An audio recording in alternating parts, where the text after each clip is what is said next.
Fear can be a factor for a lot of people. Should teachers be armed? That is the question on a lot of people's minds tonight. President Donald Trump says it's a good idea to arm teachers and we should pay them more for taking handgun training.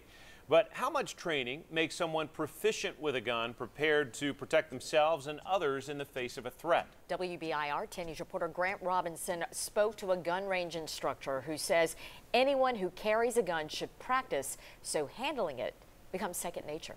Grant. John, Robin, part of getting a handgun carry permit is taking a class that's around 8 hours long. About 2 of those hours are on the range, but one trainer says to become proficient, that's only the beginning. The Knoxville Gun Range offers training classes about 25 days a month. Robbie Paskowitz has been training for nearly 4 decades and says consistent practice is the key from moving from basic understanding to full proficiency. The average person will purchase a firearm, they'll use it to practice a little bit, then take the carry permit class, and sometimes they don't ever shoot it again or not frequently enough to become proficient with it.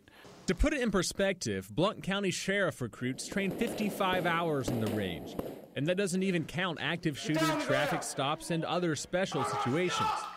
Paskowitz says handling a firearm, like many skills, works best on muscle memory, as second nature is changing the radio station in your car. Do people frequently come in and underestimate how much practice it takes to get to that point? Always. People say that they've been shooting for a long time. If you've been shooting for 20 years, but you've only shot 3 times, that's not a lot of practice.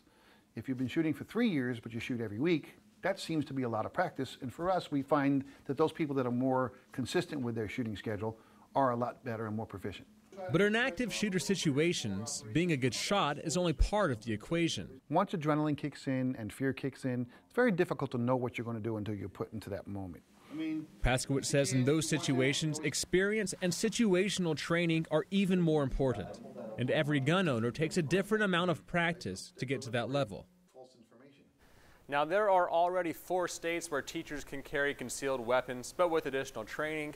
And as of July last year, full-time UT employees with a concealed carry permit are allowed to carry on campus, though there are some restrictions.